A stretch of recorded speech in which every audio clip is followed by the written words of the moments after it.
Hey, what's going on, everybody? Checking in. It's the morning, and second day in a row, we got a bleach out going on. So, not really sure what's going on. The Samacora has never really been that bad on its bleach outs, and the Favia's pretty pissed off too. See if I can zoom in on them or not. But can we zoom in on them? Trying. There we go. No, having trouble zooming, but you can see the bleach out there. So everything else seems to be okay. So I don't know. We gotta do some water tests. It's been over a month. Work-life balance sucks, so it is what it is. Diatoms, after having done the chemi clean, they're running rampant. So I don't know if the UV sterilizer really does the trick or not, but I went ahead and raked all the sand yesterday, changed a filter sock, and seemed to knock them back a little bit. So check back in after we do a bunch of water tests later. Got to get back to work. It's a Sunday. It's the nice thing about working for yourself. You got to work all the time. So in any case, we'll check back in and tell you guys what's going on, and hopefully we can fix the problem. All right, so we have done our tests, and it's actually a day later from when I started filming the first part of this little video. Why? And the reason is because I could not conclusively come up with why we were having our bleach out. So the bleach out is not as bad today as it was yesterday. So that's interesting. So essentially we had 2 days in a row of some bleach outs going on, and it's still going on, so it is the third day. But we're already getting color back. And so here's the tangerine Samacora. And then the sour apple Favia right down here. You can see toward the top, probably a little better from this point of view. You can see just towards the top, if I can zoom in here. And I'm really having trouble. You know what? We're going to do touch to zoom. And there we go. I'll zoom out a little bit. Okay. Having a little difficulty there, but basically you can see the little white spot that's up there. And yeah, I mean, coming back here, we got him. So basically, here's a rundown on all the levels. Iodine, good. It's at the usual 0.6. So iodine's fine. Magnesium, actually doing fine. That's hanging out at 1500. And certainly not a spike by any means. Nitrates, they were a little difficult to register. I don't know why. The NIOS test kit was just having difficulty, but I kind of expected it to be roughly at a 10. So that's nitrates. Phosphates. So phosphates are actually down a little bit. I would expect them to be higher. They were at 17, and last time I had done it, which was a month ago, they were at 0.29. So they're going down. Granted, I did do a 90-gallon water change middle of last month, so it knocked out a bunch. No alkalinity issues, 8.1, and calcium is at 480. So it's just really weird. Temperature, it has had a couple days where maybe it'll get to 78 versus staying in the 77 range, but I don't think that necessarily is an issue. So what is it? My guess is going to be maybe some coral warfare. And so how am I coming up with that? Well, let's go ahead and zoom in here. And you'll notice that on the top of the lettuce leather, there is some sloughing, if that's what you want to call it. But essentially, you can see there's a little bit of some slime coming off of the coral. And there was a bunch more closer, if I zoom in there, to where the tangerine was at. So do I need to cut it? It's really weird because these corals have never had an issue with each other. And then even over here, you know, in this massive lettuce colony over here, you can see it's sloughing off a little bit too. They do that. Like this coral, just they get rid of their mucous membrane occasionally as they grow. Fun fact: if you have a fox face, fox faces actually will shed their mucous membrane. So Rambo over here, he did it once and it kind of freaked us out, but yeah, fox faces actually do that too. They're one of only a couple types of fish that people typically have in the aquarium trade that will do that. So don't freak out. So other than that, I have no idea what to say, guys. Maybe try brushing away like I did last night with just with a big paddle. I just took a spatula basically and waved away and moved some of the lettuce away from the Samacora, and we're already starting to get some color back. So I didn't move anything else, but I would say don't freak out, guys, when you notice something like that. Yeah. So other than that, I'm just trying to see. You know, we've got these silly diatoms going on all over here, so I can't wait for them to go away. And I'm gonna leave you guys with a goodbye from Friendly, the Friendly Fish, our favorite little tail spot blenny. See if we can get him into focus here. And we gonna get him into focus? Oh, we got Tweak. We got the little pygmy angel out. But oh well. So much for continuous autofocus. Okay, there we go. Friendly's over there now. So thanks for oh wait, how could we forget? Update on the mangroves. So pretty exciting stuff, guys and gals. The black mangroves are doing fantastic. So they just got some fresh water yesterday, and they're ready to be transplanted and be put in with the red mangroves. I just don't know what I'm gonna do, because if you guys look in here, you can see there's just all kinds of fun, you know,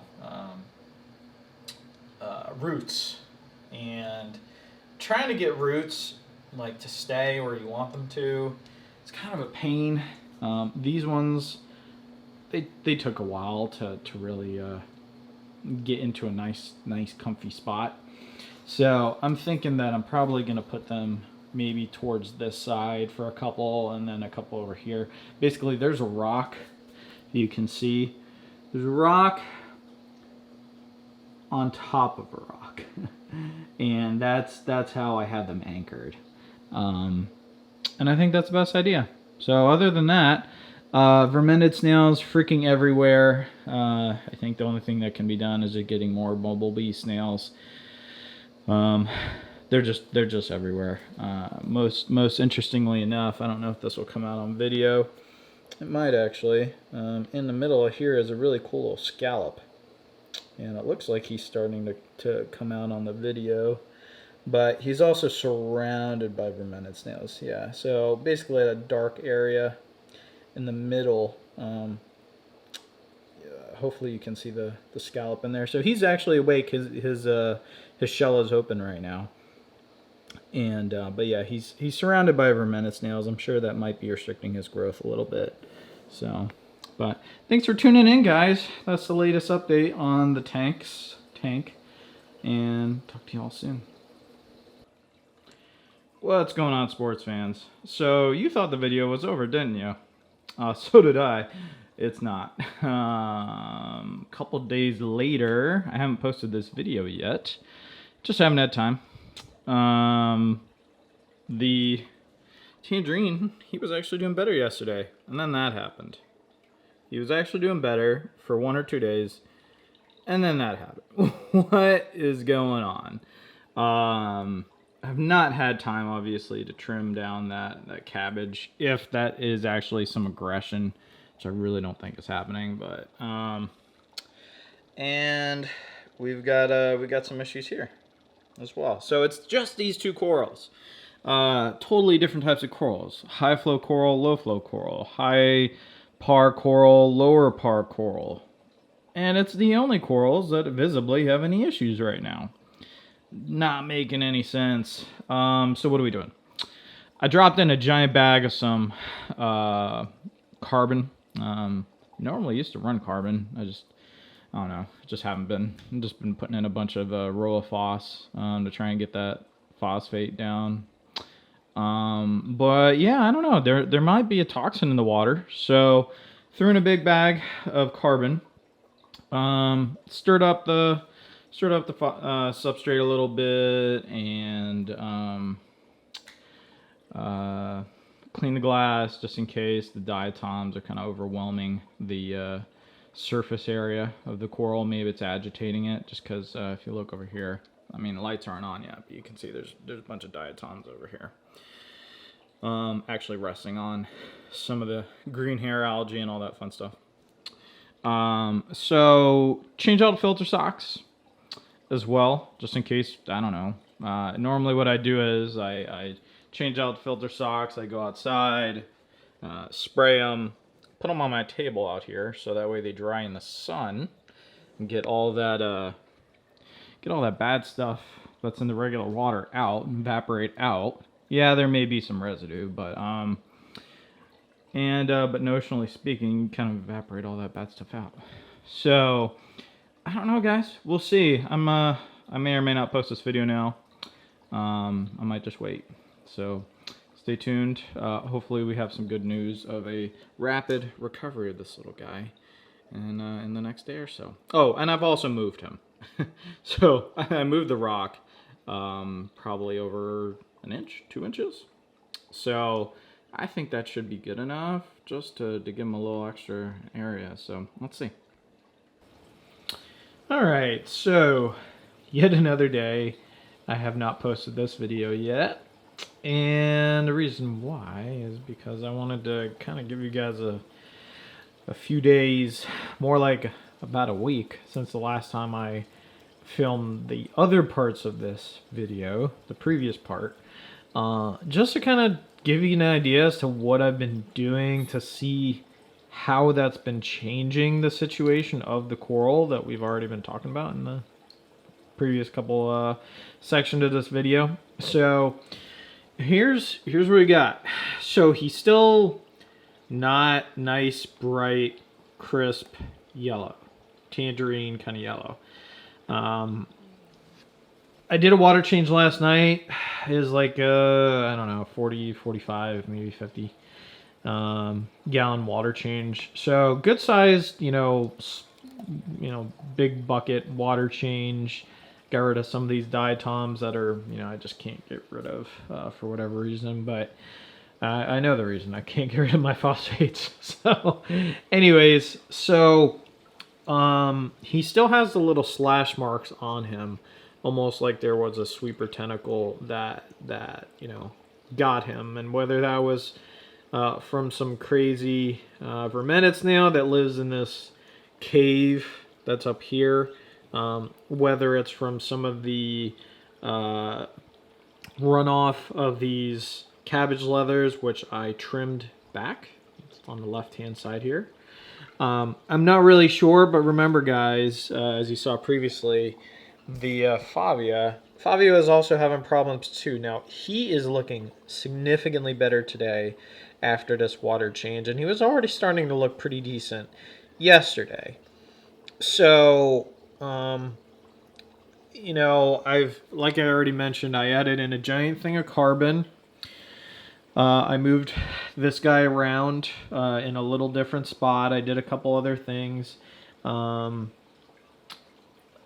checked my levels and they were all fine. So that's what I've done. And then now what I'm also going to try and do to get rid of these silly diatoms is I am making the flow through the UV sterilizer.